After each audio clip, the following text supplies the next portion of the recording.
Hello guys, magandang hapon. Welcome back to my YouTube channel. Ngayon, papakita natin kung paano gamitin ang SUMIF function.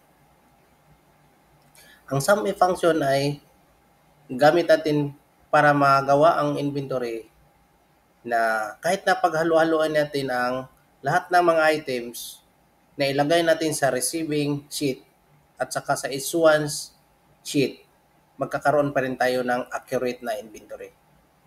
Ang formula na SUMIF ay napakahalaga sa paggawa ng inventory.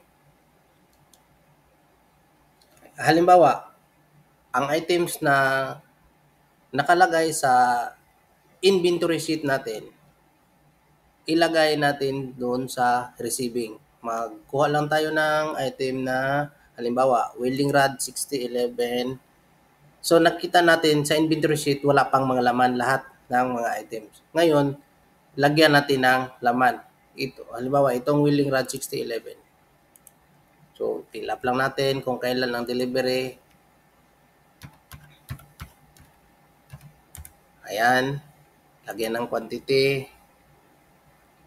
Halimbawa, 100 kilograms.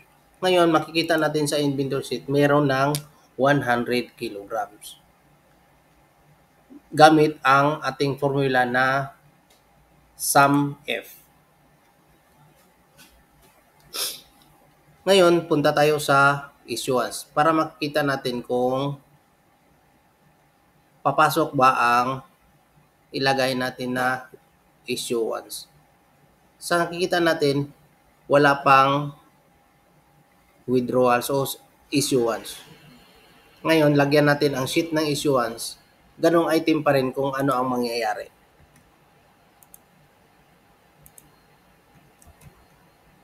Yan, ganong pizza pa rin. Lagyan natin ng 20.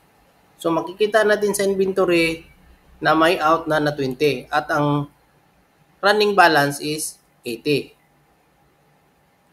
Ganito kahalaga ang SUMIF. Kasi ang gamit ng SUMIF, kung ano lang yung item na kailangan mo i-calculate, yun lang ang i-calculate niya. Kahit na paghalo-haluin mo yan lahat dyan sa isang sheet. Dagdagan natin ito. Kahit na ito mga pako. Lagyan natin ng inventory ang pako.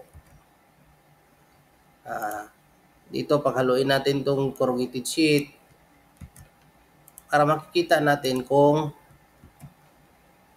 totoo ba na mag-calculate siya. Lagyan lang natin ng mga quantity. 50, 75, na 40, 30, 80. Ayan. So makikita natin tingnan natin sa inventory sheet. Ayan, makikita natin sa inventory sheet, mayroon ng mga laman. Kung ano yung nilagay natin sa receiving sheet, mag-reflect yan sa inventory sheet natin. Ngayon, wala pa tayong out kasi wala pang issuance. Ngayon, paglagyan natin ng mga issuance. Ito lang. Halimbawa, ito. Lagyan natin issuance.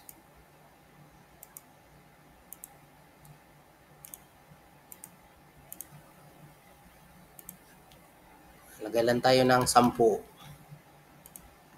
Kahit na pinaghalo-halo natin itong lahat ng item dito sa issuance sheet, ganun din. Doon lang yan papasok. Hindi maapektuhan lahat ng mga items na nasa inventory sheet. Kung ano lang yung ginamit mo na i-out, doon lang din. Ano yung ginamit mo na item na ipasok sa receiving, yun lang din ang magbabago. So, ganito ka importante ang SUMIF. Sa makikita nyo sa formula bar ito, SUMIF na formula. Sana may natutunan kayo sa ating video ngayon. Huwag kalimutang mag-subscribe, like, and share para magiging updated kayo sa mga susunod natin pang mga videos. Yun lang muna sa ngayon. Maraming salamat sa panonood. Bye-bye.